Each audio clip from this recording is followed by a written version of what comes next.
everybody. Thanks for joining. I am Nicola Casale, the VP here at YGDesign. And if you're not familiar with our work, we specialize in the design and construction of custom lighting and screens.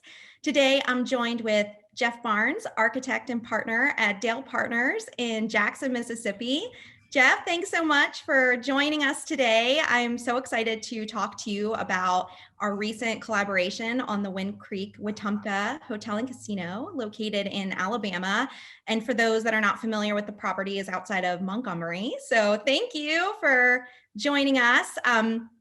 And clearly you were brought on to design the hotel and spa renovation at the property and tasked Yellow Goat with designing some amazing fixtures. But before we get into the design of the fixtures, I'd love to talk to you a little bit about the Windcreek brand. I know that they have several properties across the US.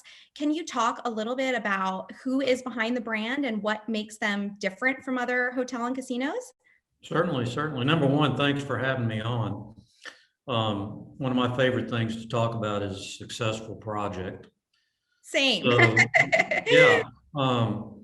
So the Windcreek Hotel brand is a 4-diamond hotel that's owned by the Porch Creek Indians.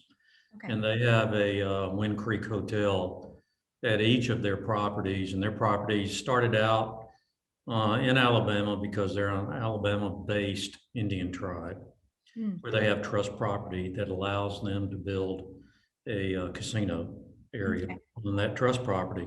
And they've since expanded into the Caribbean and also up into the Northeast.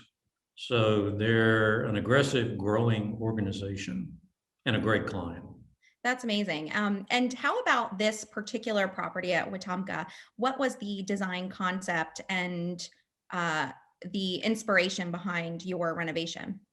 Well, the original property was built about 12 years ago. And in the hospitality industry, you know, it's very common to do a refresh every 5 to 7 years and want to make changes to the plan. So one of the changes that they wanted to make was a destination spa. Okay. That serves not only as amenity for their guests, but also to pull in business from the surrounding Montgomery and Weteumpka area.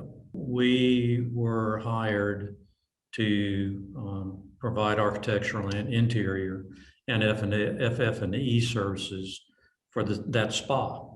It's about 11,000 square feet. They decided what they'd like to do, in addition to promoting natural aspects of the environment that the tribe sees as kind of their mission to do, like nature and wind and sun and rain and all those sorts of things. They also wanted to give it wine theme. And we weren't sure exactly how to do that in the beginning because everybody carries different preconceptions about what things mean to them. Sure. And we worked with the client over a period of about 8 or 9 months to get the thing designed and detailed. And during that period, I reached out to you because we had some areas that I needed some really knocked out lighting. We love when you come calling because it's always a great concept. And for these particular sculptures in the spa area, I know that we designed somewhat of an abstract grapevine concept into the elements. And actually, it seems like it ties into other elements of the spa because when I checked the website, there is a Yes Way Rosé facial on the menu.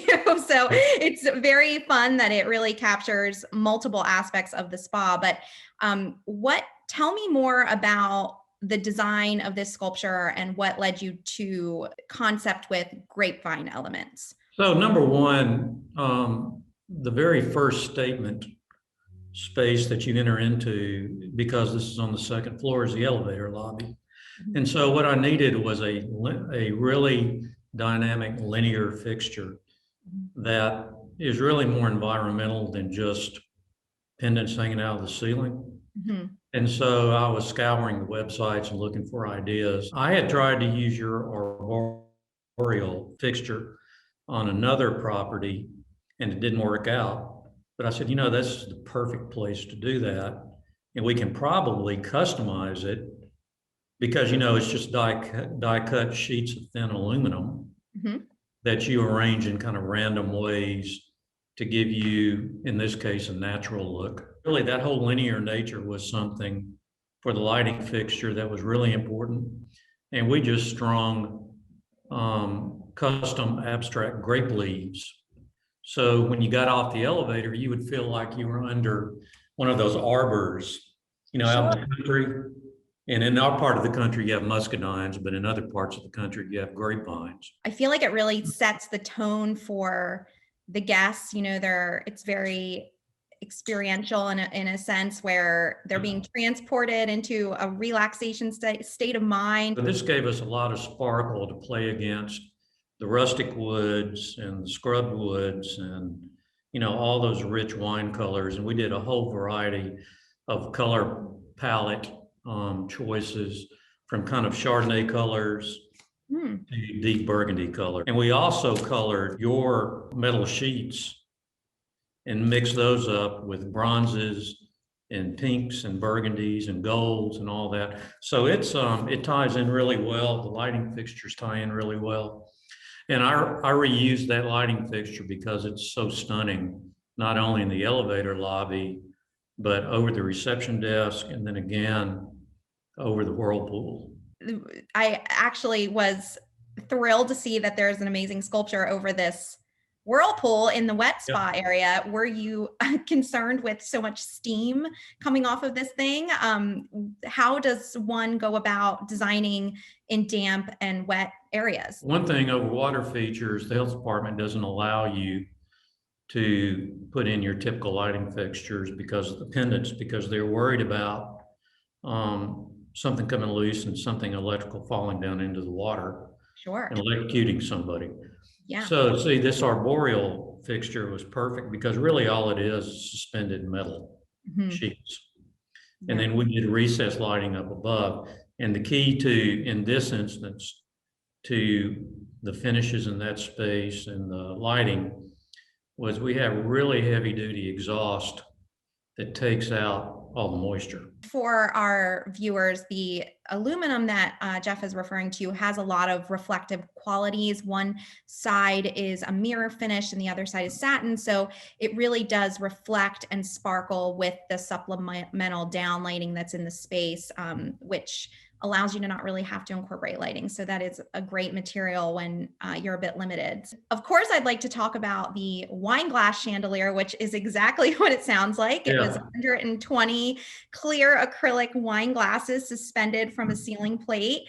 How was the sample process? And did you have an idea of whether you wanted like a Chardonnay or a Cabernet glass? I looked at that and I got the best looking plexi wine glass I could find, and I just had to take what I could get because I found something without seam. That idea came from wine glass wall that you look through between the lobby of the spa, reception lobby of the spa, and the salon. Okay. And it's lit from above and below, so it's washed in color. And I saw that and I said, gosh, that'd be such a great idea back in the co-ed lounge around the wine bar of the co-ed lounge. And since then, they moved it because it's such a spectacular fixture into the wine cuvee, which you can look down into from the co-ed lounge because they didn't like the ceiling that was in the wine cuvee. Interesting. That was left over from the original construction. So it all worked out. In terms of working with us in general, I know we've had the opportunity to work together multiple times. When do you feel it's the right time to bring Yellow Goat into a project? And can you talk a little bit about your experience and our strengths in being your go-to trusted partner for all of these jobs?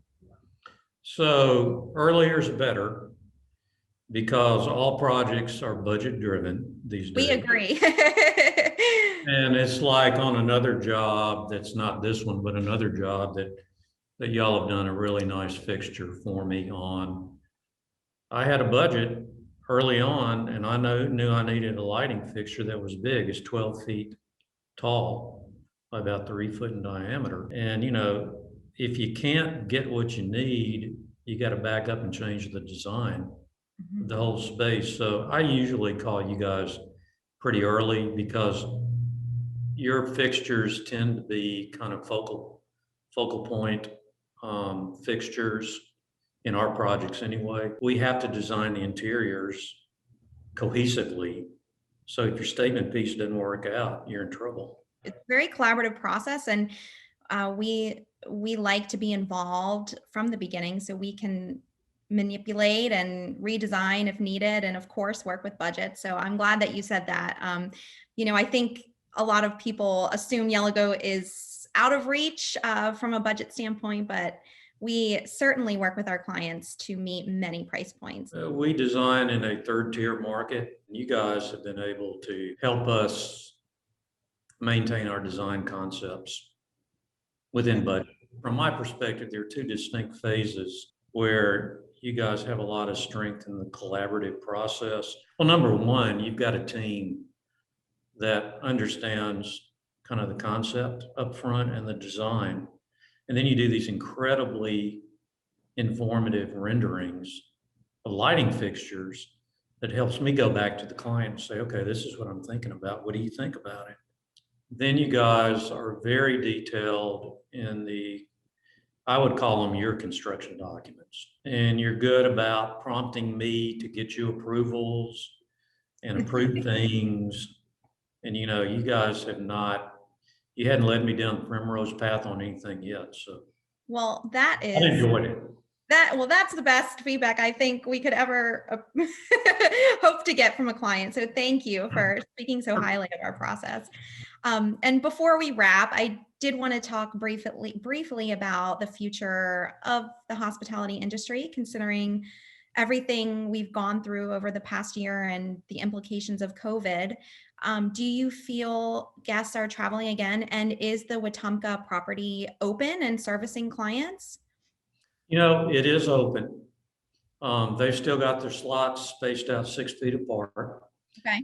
And they've taken over every square inch of the gaming floor. And I'm talking about spaces that were formerly restaurants. Okay. To have the availability of the games for the patrons there. Travel is not back yet in our market. I suspect it will be. I suspect it's going to be late this year, early next year. But we're doing a lot more in terms of hygiene and cleanliness within the rooms.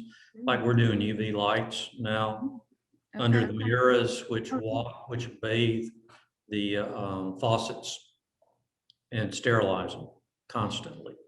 I was going to ask you if there were any design requests, short-term or long-term COVID related, that clients are asking you to incorporate. It's mainly been concentrated in the guest rooms. Everybody's interested in robust HEPA filtering for the air quality. And then a lot of things that are just common sense that they've instructed their staff to do when they clean. There are ups and downs in private sector market as far as our work's concerned. You get a sense after a couple of years of doing this, energy is building. And I can tell you we're not there yet, but I think we're probably 2 years away from busting the top off renovations in hospitality. This has been really insightful, and I'm sure everyone will really appreciate hearing some of these tips and tricks of the trade. So thank you for sharing that. Oh, you're welcome. It was fun. Yeah, it's been so wonderful talking to you today, Jeff. Thank you for taking the time. And to all our fans, thanks for joining, and we'll see you next time.